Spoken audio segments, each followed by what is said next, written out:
Hi all, Timothy Falcon Knight here. Welcome back to Road to 1K, the Advance Wars by Global League series, where I analyze my old matches to improve my Advance Wars play. Today's match is a Tier 1 Fog match on this 1v1 Verdun map against Step 6 SRL.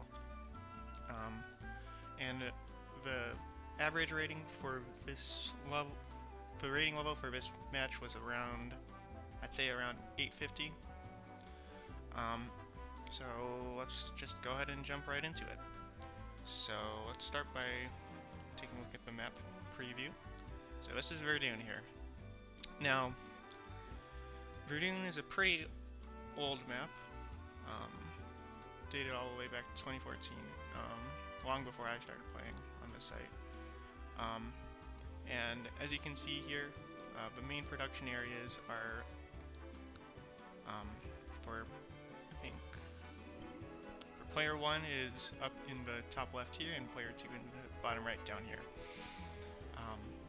And then you can see all of these cities in the middle to contest, and these two comm towers in here. And then as far as which players are expected to get which properties,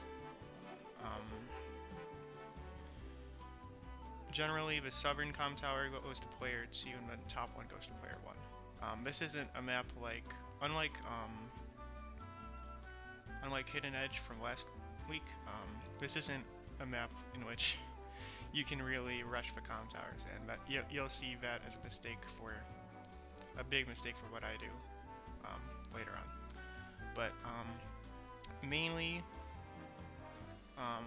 if I were going to redo this map, I would go for a plan of attack of securing the closer comm tower and probably the properties around this comm tower, and then make a push towards the other comm tower and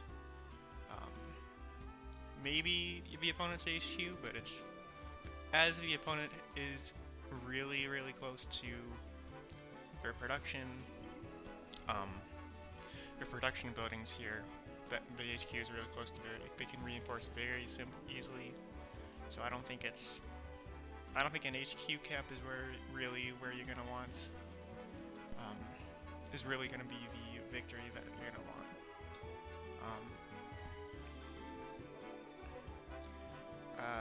This map has a capture limit of 27, which is actually, well, the number of properties is like 38, so it is a pretty large capture limit. But usually, well, I'm not gonna say usually for this map because I'm not exactly I've only played this map like once, but that's basically the map. So you can see in the country data, basically dead even in the country department. Player 2 might have a slight advantage, but like it's within a percent, so that's within the margin of error. And then for the CO to pick on this map, this is a since this is a tier 1 match, we can pick anything that's not in this tier 0 category up here, so anything below that. For this match, I chose to pick Sturm, and the reason I picked Sturm was because of these forests here, and then these rivers here as well. And the reason I picked Sturm was mainly so that because his vehicles, his tanks and artillery and all that, are unimpeded by these forests, so they'd be able to reinforce a lot faster. And that was my main decision for choosing a CO on this map. It didn't end up going down so well, and I think there are a couple of reasons for that. For one, let's go to the CO chart. For one, Sturm has a minus 20% attack and a plus 20% defense, and that's good. That's pretty good. But as you saw last week, I was playing Jess, and I got I was managing to hold on to a comm tower that whole time, so I wasn't really prepared for the the massive difference between plus 20 attack, which I was getting on Jess's vehicles every day, and the minus 20 on Sturm, which is reduced to a minus 10, but when I get the comm tower, but it's still a very, very big difference, and I wasn't prepared for that during this match, so that was a big issue for this match for me. So I'm gonna go ahead and take a look at out of these COs, because there are like 38 properties on this map and it's really dense. You've got 3 bases and a helipad really close by, and you're basically gonna end up having a bunch of units bunched up in death balls running around the map. So in theory, Sturm is fine because his meteor strike should be able to do a lot. The issue here, though, is that my opponent picked Sasha, and I think another big mistake that I made wasn't just clicking on my opponent's profile and taking a look at the COs they play. Now, as you can see here, 30% of the time, step 6 here is picked Sasha. So,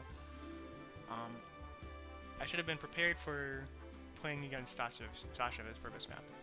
And as you'll see, Sasha is pretty good against Sturm because with her normal power, Market Crash, she can basically just, especially on a denser map like this where you're going to get a lot of income, she can basically just lock down your power for the entire match. And that's what you're going to see this entire match, is me not being able to get any power or superpower off while Sasha's just able to pop her power left and right. And this adds up to a lot, because every time she's popping that power, she's getting a plus 10 attack and defense boost. So I think in this context, and I think generally on this map, like Sturm's a bit of a weird pick on this map, as you'll see in the map analysis, but I think Hawk's the best, probably the best idea for this map overall. And you can see that in the numbers here. Sturm has a 52% win rate, Sasha has a 46. So in theory, Sturm does, I guess, overtake Sasha, although this is including I think this is including standard play, where Sturm's a lot better because his mobility is a lot easier to work with in standard. But as you can see,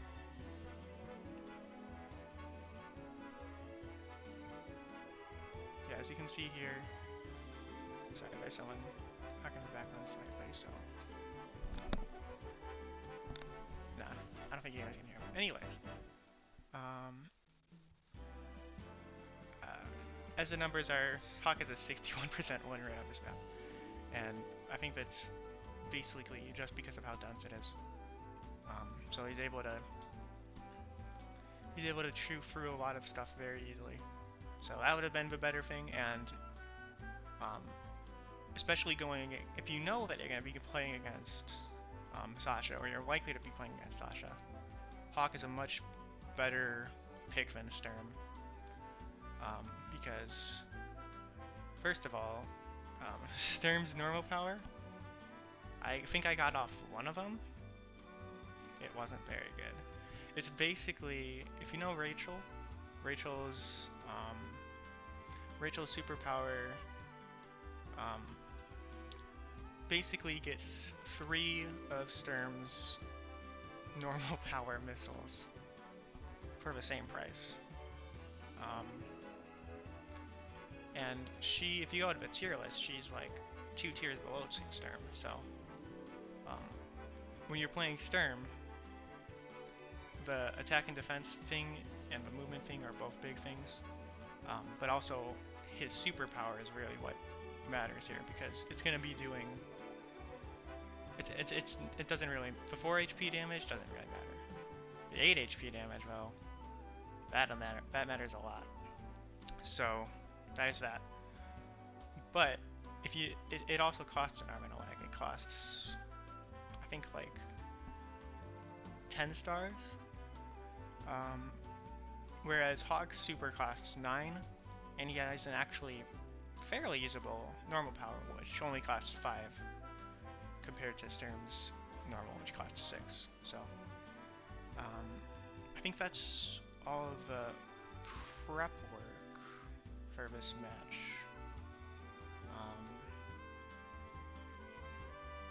So I guess let's just go ahead and jump into it. Start out with some pretty standard stuff. As you can see here, this is sort of where the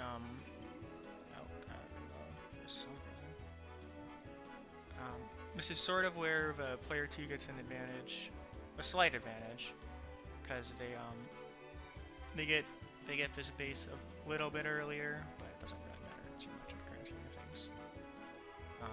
So they're probably going to start out with a 1 unit advantage. So right here you see I've got 6 units, but at the end of this turn it'll be, well, it's 8 at this point.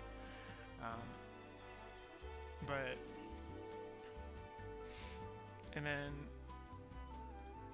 so I think I have a pretty weird opener here. I go like this. Oh, no, I did with a second infantry. Okay, never mind. But I go for the recon here, mainly because Sturm recon, they're fantastic, by the way. Sturm recon are fantastic. They're able to just zip right into here, control the entire map. So an early recon with Sturm is a pretty good investment, I think. Of course, this is the only time I've ever actually really played Sturm, so take that with a grain of salt. But as you can see here, more infantry spamming, which is pretty standard early on. She opened up with a recon as well, which is pretty standard on this map. So as you can see, turn 5 rolls around, I get a second recon here, and the reason I wanted the recons was because I was going to try and keep as much control of these 2 comm towers as I could with them. I think my original plan was to put them on the comm towers, and then basically that'll give me some vision and prevents my opponent from gaining access to this comm tower. That's in theory what was going to happen. And as you can see here, I got my second recon out, and then I bring out the tank, and I base skipped for that. In hindsight, maybe not the best move, although with Sturm the recons are good enough that I can see doing it if you use the recons correctly. So we'll see if how effectively I use these recons. Step 6 goes for the second tank, which is fairly standard. And this is another reason why I like Sturm on this map a little bit. It's just the movement bonus is so nice. You're able to just go right through these forests and move your tank in here, and you can already basically just thread in up here with it. So that's a nice thing with Sturm. Then I go for this move, which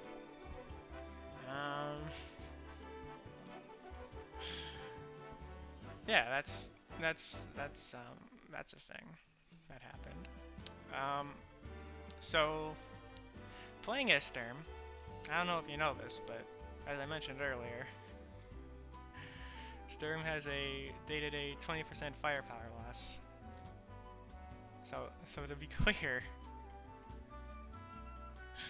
that 4 damage is the maximum that he can do,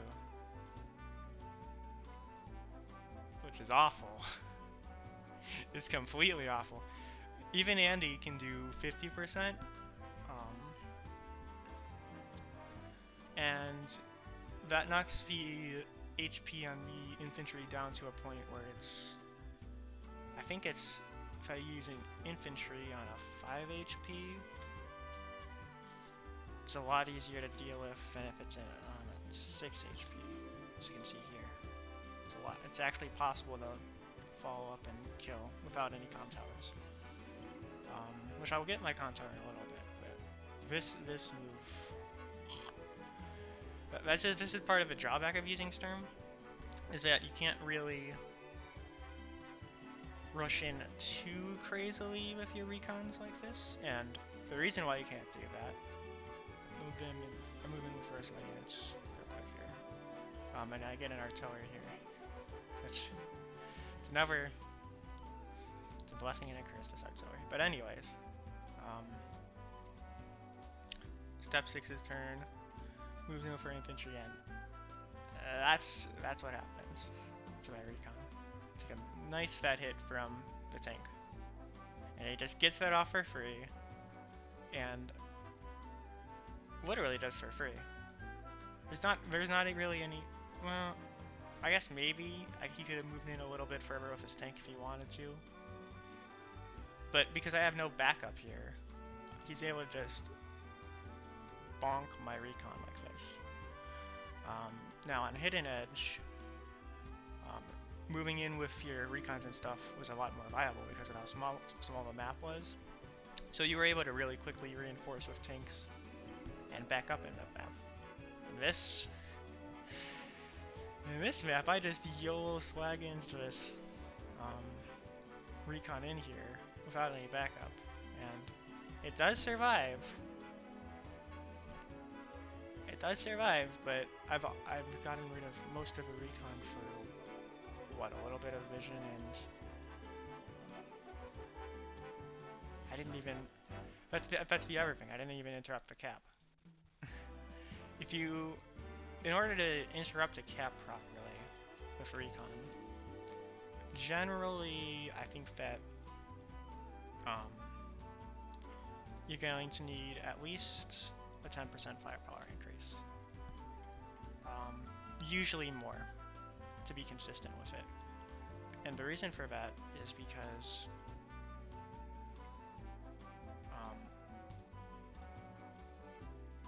well, actually no, that's not true. Because I did delay it for a turn. But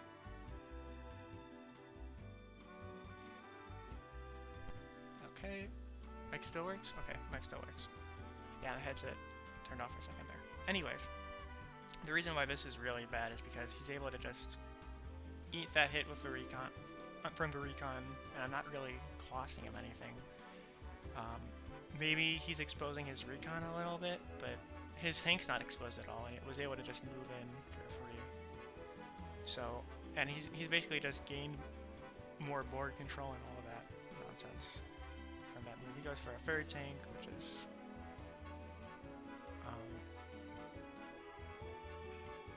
okay. So to be perfectly clear, I'm not sure I really like the artillery play here either on this map, because of how open it is. There are a lot of force to hide your artillery in, but without a super strong infantry wall, there's not much that you can do to back them up. I retreat with my recon here, like that. Move in the artillery. Now, artillery are pretty good for contesting properties, and because I'm trying to contest this this comm tower down here, it's gonna end up being okay. And then moving in with these infantry down here to contest these properties early on is fine, I feel. But you shouldn't really be moving too many infantry down here. And then once you get around this area, maybe you can go for this property. But I think this property are like the extent of where you can get without overextending on this side. Up here, and then up here, because it's next to what's nominally your comm tower, you can, and you should be pushing more units in this area anyways. You can push a bit more effectively here with the bulk of your infantry and secure that nice and easily. At least that's in theory what you should be doing. So that's my turn. Finally get my second tank out. And he starts capping the comm tower. Moves in with his units like this, so that he's got his 4th tank already. And this is, oh yeah, here's another reason why Sasha's pretty good is this income bonus here. She's got an extra 1500, I think. So at this point, her capture game's a little bit better. Because she's up 2 properties on me. But because of her day-to-day abilities, she's getting an extra 1500. She's getting basically an extra infantry and a half already, just from her bonus, and that's adding up a little bit. It's adding up quite a bit. It's letting her get some extra artillery, an extra tank maybe. It's going to add up to a lot overall, and she's able to just keep on pushing units out without base skipping at all, basically, which is a good part of why Sasha's pretty good now. This is an awful move. and it's an awful move for several reasons. First reason is I really shouldn't be contesting this comm tower too heavily. But even if I am going to contest it, I shouldn't be doing it from here. And the reason for that is because he's got this forest here that he can hide his tanks in after shooting at my recon with. So if I'm not really able to follow up with anything that comes at my recon, I can move in like this and get some good shots off on his recon here. So I'm able to actually take that out, which was nice. So I am getting a bit of map control over here, at the very least. But it would have been better to have it attack from this other side, which I was able to do for sure. I think, right? No, actually. But I should have attacked from this this road tile, because it's a bit further from his bases. It's a bit easier for me to continue attacking from. Stupid artillery. If I had built a tank, I'd be able to start a tank chain here. Yeah, I like artillery and all, but early artillery like this, it has to be very situational to be useful. Like in Hidden Edge, for example. But that's because the artillery in Hidden Edge is able to get where it needs to be in like one turn, and then it can start plinking. This map, it takes 3 turns to move in, and it's just a lot easier to move in with the tanks first.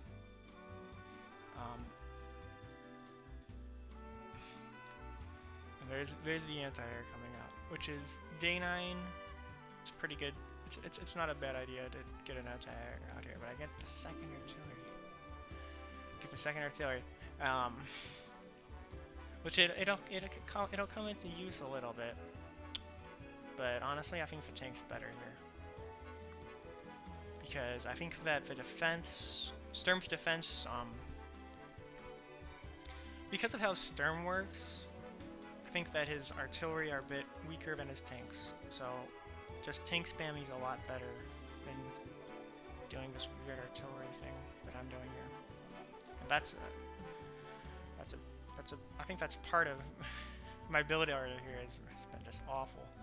But anyways, so step 6 goes for the caps, moves in here, so it's contesting this area and this area down here a bit. And as you can see, she's not really pouring too many resources up here either. She's got like a recon to make sure that it's safe for infantry to move in. But she's not really overextending here, and because I'm pouring all my resources down here and overextending them to try and contest this comm tower, she's gonna be able to just move in here uncontested. best part of this. See, she's got her own artillery here.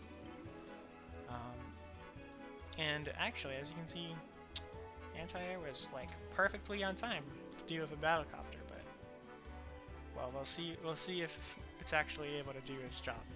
So, move in with a recon. I guess I'm trying to scout out around here, but I got like no forces around here. This is overextending pretty severely. Would have been better just stay there. I think the only intel that I get here really is that he's got a bunch of infantry down here, which I could have guessed anyways. I don't see any extra tanks or artillery or anything, so that was a bit of a waste. I'm able to plink away at some of his infantry in here. Then I move in on his city with my tank.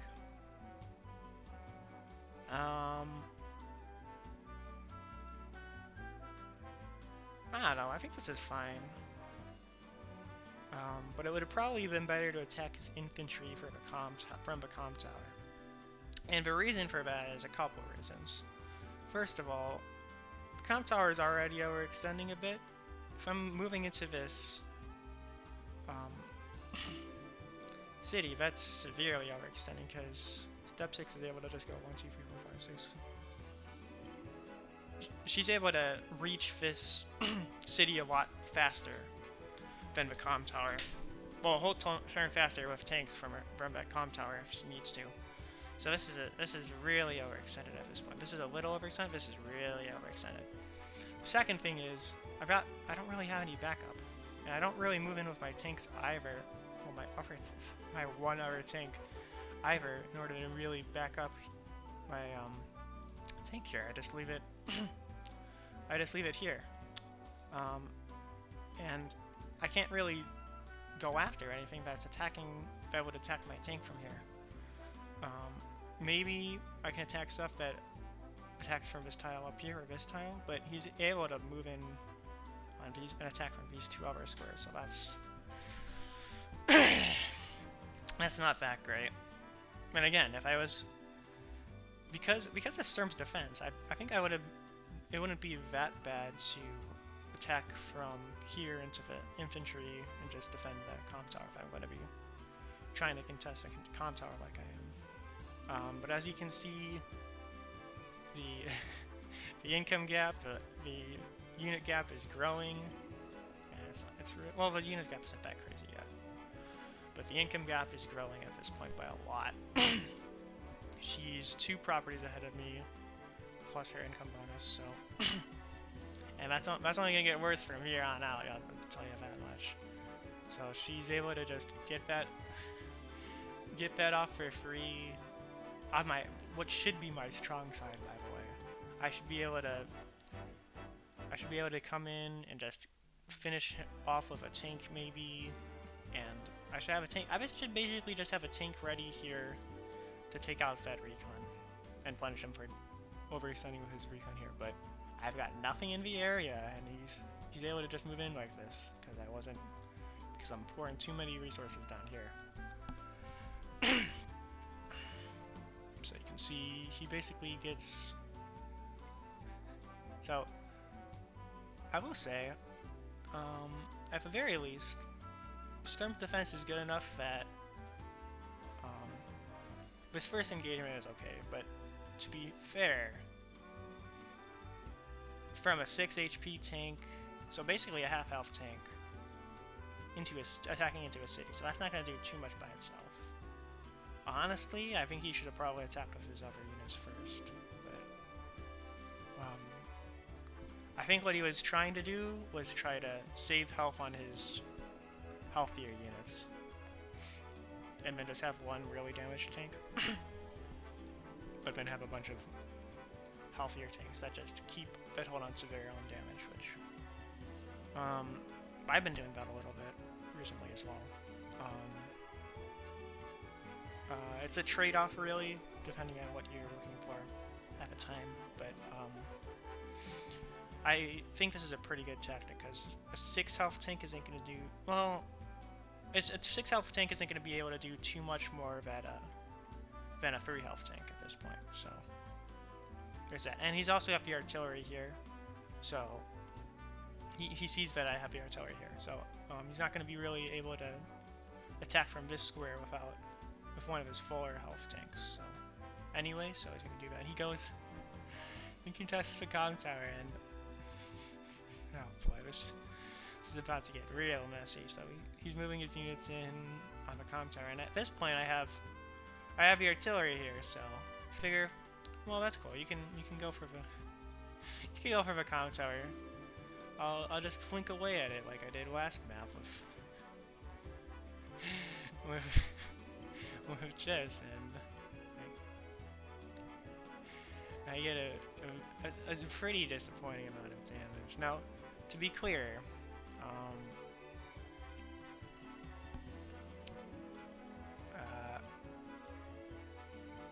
if I switch between Sturm and Jess, well, it is pretty significant amount of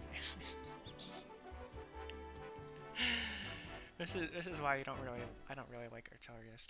They're fine, but you're really gonna. It's kind of sort of like. Honestly, I feel like Sturm artillery is sometimes worse than max artillery. Let me check the CO chart real quick, because I think max artillery. Yeah, max artillery actually only loses 10% attack. So these things are actually doing less damage than a max artillery would. And they have their full range, but I do think that max artillery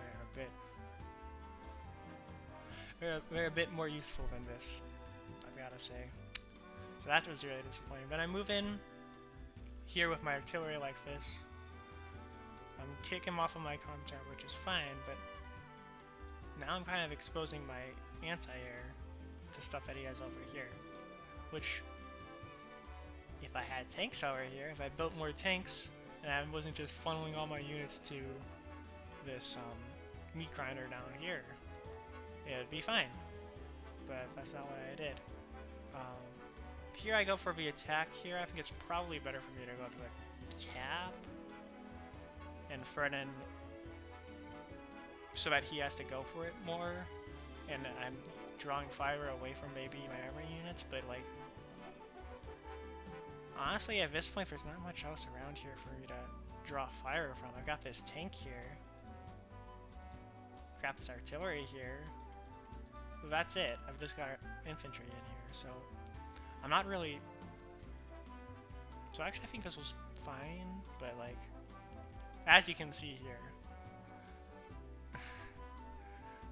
we right now we're about she's ahead a little bit in unit value, but we have the same amount of units.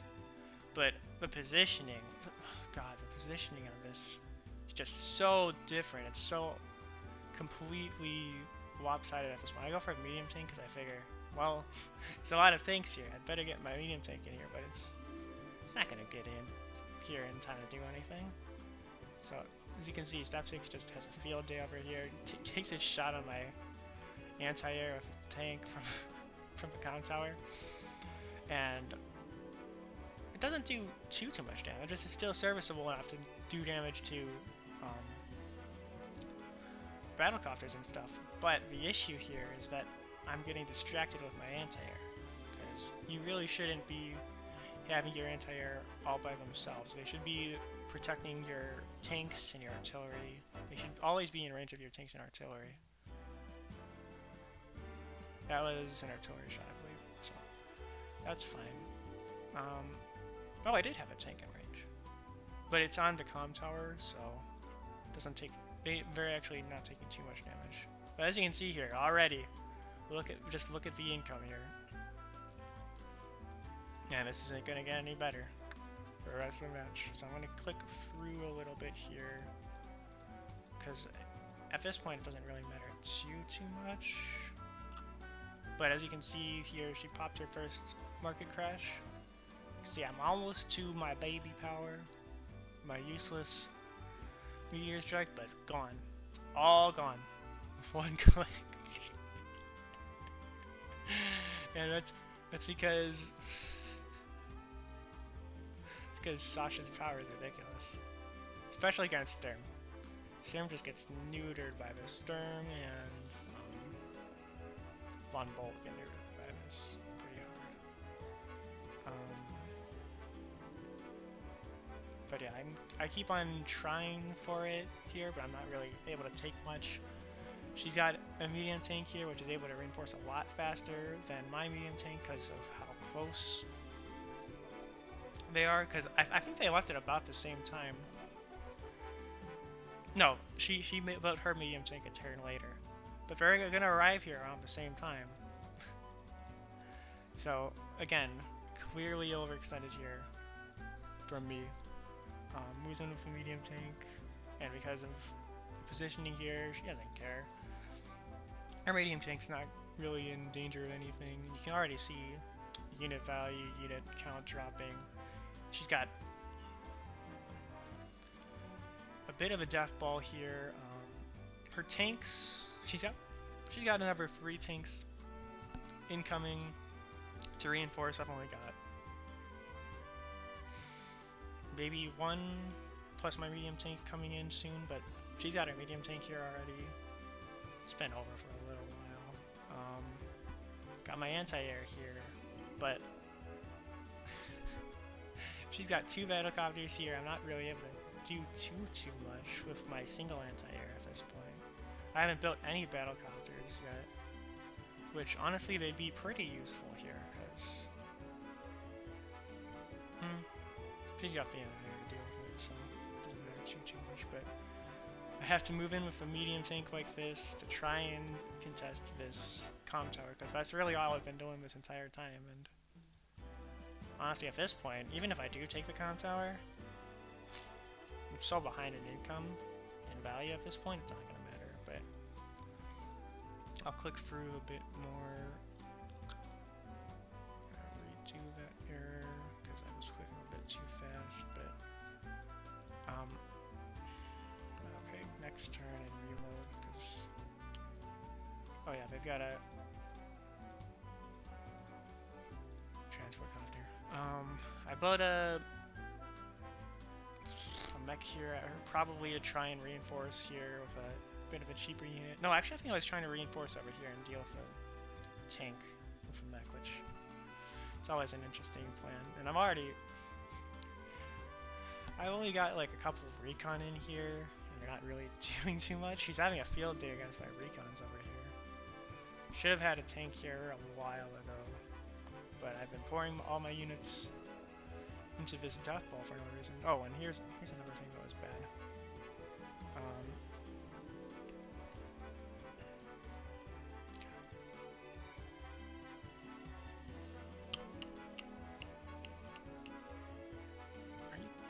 Okay.